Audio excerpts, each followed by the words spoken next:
Let's begin by setting the stage for the entire module.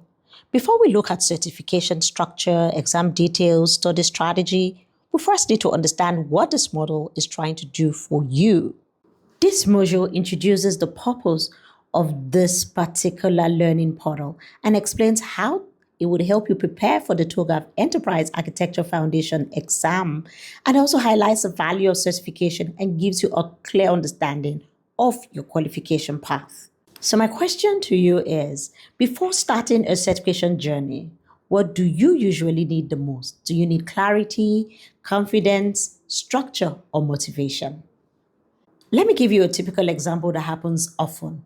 A professional starts to prepare for certifications without understanding the qualification structure and ends up studying hard, but not strategic. So my question again is, what usually helps you most at the beginning of a serious learning process? Let me give you a typical example. A candidate jumped straight into practice questions without understanding the certification structure. They were studying, but not in a way that built confidence or direction. Now we've set the context of this module. Let's move into what this particular guide is specifically designed to help you achieve. You can see here that it covers who is for and why Togaf matters beyond the exams. It could also introduce leadership relevance for enterprise architecture. This module is designed for individuals preparing for the Togaf Enterprise Architecture Foundation qualification. It is aligned with the Togaf Standards 10th edition C220. It focuses on all the knowledge areas required to succeed in the Togaf Enterprise Architecture Part 1 exams. In simple terms, this guide is your preparation companion. It will help you understand what Togaf is, what the exam expects from you, and how to approach your study in a structured way. Rather than just only applying or presenting theory, this guide walks you through each learning objective in our curriculum and provides practical support for exam preparation. It is built specifically for you who wants to gain confidence, understand the concept clearly, and improve your chance of passing these exams, which we've had 99% success rate. From a leadership perspective, this is important because enterprise architecture is no longer just about frameworks and modules. It is about helping organizations create alignment, improve decision-making, better response to change. Understanding Togaf is not only an exam goal, but also a professional capability that strengthens strategic thinking. What this model helps you understand is what Togaf certification program is, what the Togaf Enterprise Architecture Foundation qualification represents, how the Part 1 examination is structured, why this certification matters in professional practice. Let me give you a practical scenario. A learner studies only definition and misses the strategic purpose behind enterprise architecture, making the knowledge harder to retain and also apply. So my question to you right now is, what matters more to you? Is it passing the exams or building a stronger professional foundation? I've heard over the years both, but I want to hear from you. Now, we understand the purpose of this particular guide, and the next question becomes, what certification program is this guide usually preparing you for? So why become certified? Becoming certified helps you stand out professionally. It helps employers, colleagues, and industry peers that you are committed to building capabilities in enterprise architecture. More importantly, certification shows that you understand the core principles of Togaf standard, which is one of the world's most widely recognized open standards for enterprise architecture. Well, certification matters because organizations today need professionals who can connect their business goals with technology, with processes, people, and change. A certified person is always seen as someone who can contribute to that bigger picture with structure and credibility. So I can say that certifications usually offer so many benefits. And one of it is that it validates your knowledge using a respected industry standard. It also strengthens your personal profile and career capability. It can also demonstrate competence and commitment to continuous learning and professional development. It also positions you as someone who understands how to support enterprise-wide transformation, and it will give you visibility through the official directory of the open group. I must put the icing on the cake. Successful candidates receive both a certificate and an open badge, which can be used to showcase their achievements in professional settings such as the CV, LinkedIn profiles, and also business portfolio. So, my question here is, which certification benefits would matter most to you early in your career? Right now, we've established the professional value for the certification. Let's deepen that idea. This leads us to a more strategic view of what certification really represents. I need to let you know here that the Togaf certification should not only be seen as an academic milestone, it should be viewed as a strategic enabler. In today's business environment, organizations face constant pressure to innovate, to transform, and stay aligned across businesses and technology functions. So, enterprise architecture provides that structured way to guide that alignment. So, by becoming a TOGAF certified, you are not just learning a framework, you're developing the mindset to think across the enterprise and make more integrated decisions and contribute at a higher strategic level. You know what? This is an important mindset shift. The certification is valuable not just because it proves knowledge, but because it shapes how you think. A technically strong professional solves local problems really well, but struggled to influence broader transformation. Learning architecture helped them move from local optimization to enterprise perspective. And this is something that a lot of us have achieved over the years. Now that we have established why certification matters, the next question becomes, what exactly does the foundation qualification represent? The purpose of the TOGAF Enterprise Architecture Foundation certification is to confirm that an individual has gained a solid and acceptable level of knowledge and understanding of the core principles of enterprise architecture and also the TOGAF standard. This certification is the starting point for anyone who wants to understand how TOGAF works and how enterprise architecture is structured. At this point, the focus is on building a strong base. It's about understanding the language, the concepts, the framework, the core methods that support enterprise architecture practice. Foundation level learning is often underestimated, but it's extremely important. In enterprise architecture, weak foundations create weak strategy execution. If a professional does not understand the basic knowledge or language or the life cycle governance and the outputs of architecture, they may struggle to contribute meaningfully in real business settings. The foundation certification matters because it builds the architectural literacy that is essential in the world where leaders must connect strategy, operations, technology, and also transformation. So, a strong foundation is not a beginner's limitation, it's a professional advantage. Now that we understand the foundation qualification itself, let's place it inside a wider TOGAF certification landscape. The TOGAF certification portfolio is actually a structured collection of certifications and credentials built around the TOGAF standard, version 9.2, and the TOGAF standard 10th edition.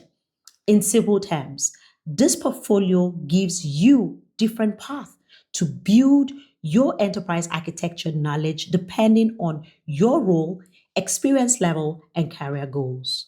Some learning paths are short and focused, requiring only a few hours of studies, while others are more advanced and may take several days to complete. This makes TOGAF portfolio flexible, whether someone is just getting started or wants to deepen their specialization, there is a suitable option. The portfolio is centered in two major knowledge sources, the TOGAF standard and also the TOGAF library. Together, this provides both the core framework and supporting guidance for enterprise architecture practice. So my question here is, why is a flexible certification portfolio more useful than a single rigid certification path? I can tell you, a professional or a practitioner interested in business architecture needs a different path than someone focused on general enterprise architecture progression. This is where portfolio becomes practical. Not everyone needs the same learning path, and the structure reflects that reality. Now we've established that the portfolio is flexible. Let's look at what those actual learning paths and credentials include. The Togaf certification learning paths. We have the main certification learning paths in Togaf portfolios are the Togaf 9 Foundation, Togaf 9 Certified, Togaf Enterprise Architecture Foundation, Togaf Enterprise Architecture Practitioner. We also have the Togaf Business Architecture Foundation. These are designed for people who want broader or deeper formal certification in enterprise architecture. While for the Togaf credential learning part, the portfolios include focused credential-based learning paths such as integrated risk and security in Togaf enterprise structure, Togaf framework, that's a digital specialization, Togaf framework, the agile specialist, Togaf enterprise architecture leader, Togaf business architecture level 1. All these credentials are useful for professionals who want to build expertise in specific areas connected to enterprise level. The real strength for the Togaf certification portfolio is that it recognizes a modern truth. Enterprise architecture is no longer one-dimensional. Today's architecture professionals must understand not only structure and governance, but also digital transformation, agility, business design, leadership, and risk. The Togaf portfolio reflects this shift by offering multiple pathways instead of just a single rigid route. This is something we need to understand. The future belongs to professionals who can combine architectural discipline with business capabilities. My question would be, which matters more in today's architectural environment? Depth in one area or your ability to combine architecture with adjacent capability like agility, risk, or digital transformation? What's your take? I tell you, an architect working on a digital transformation may need a different capability mix than one focused on governance or business architecture. Modern architect professionals are expected to be broader than before. The portfolio reflects that shift very clearly. My question is, which adjacent capability would most strengthen your architectural effectiveness right now? Because a professional strong in architecture governance found out digital transformation work demanded much more agility and cross-functional design awareness than expected. So a targeted credential helped close that gap. Now that we understand the portfolio and qualification parts, the next practical question becomes, what exactly is a learner expected to know from this certification? To achieve this certification, you need to understand the following. The concept of enterprise architecture and the Togaf standard. This means understanding what enterprise architecture is, why it matters, and how Togaf supports it. You need to also understand the key terminologies of Togaf standard.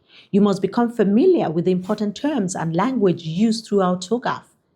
Architecture development model, which is what we call method, which is what we call the ADM cycle, and the objectives of each phase and how to adapt and scope the ADM to use. This means knowing the full ADM cycle, what each phase is meant to achieve, and how the method can be tailored to different organizational needs. The techniques available to support the ADM, you should know those tools and methods that would help architects apply the ADM effectively. Applying the ADM includes iteration, partitioning, and application in a digital enterprise. This means understanding that the ADM is not always applied in a rigid straight line. It could be repeated, adjusted, and divided depending on the scale and the need of the enterprise.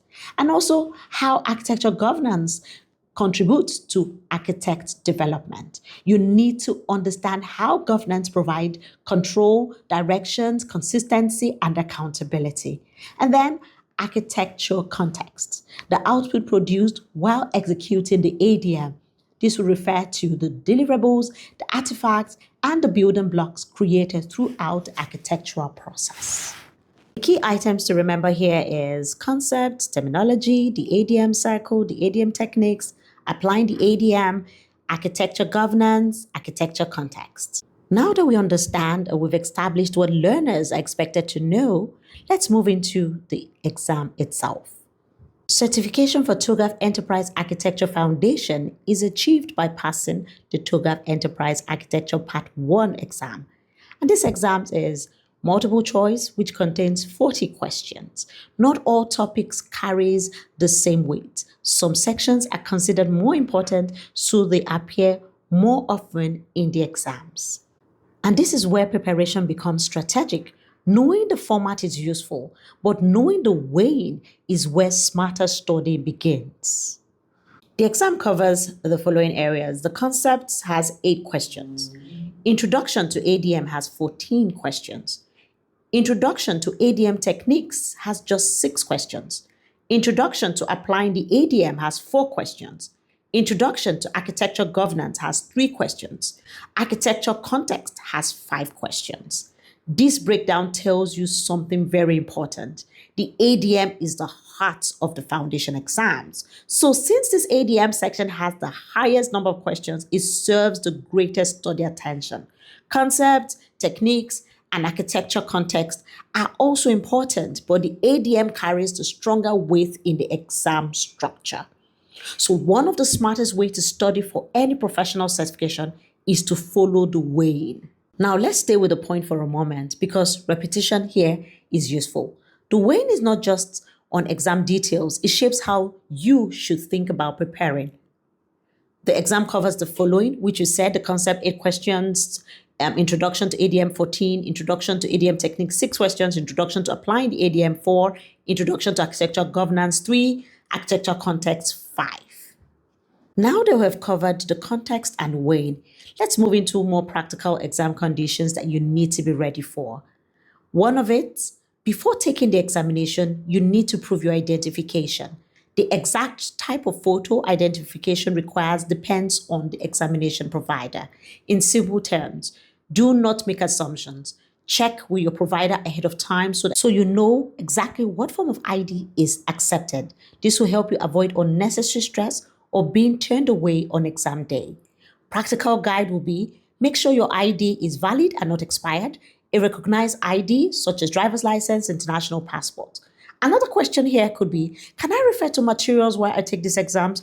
Oh no, capital letter no. This is a closed exam, right? It means you're not allowed to reference your notes, your textbooks, printed materials, or other supporting resources during your exams. Another question we ask is, if I fail, how soon can I retake these exams? If you do not pass exams, you cannot retake it immediately. According to the policy stated at the time this material was created, candidates who failed the exams must wait 1 month before sitting it again. Because policies can change, you can always confirm with the latest retake rule on the open group website before making plans. But then, this waiting period means you should take your first attempt seriously. It is better to prepare thoroughly and sit for the exams with confidence than to rush into it unprepared. But I'll tell you, we've had about 99% success rate, so you are passing these exams.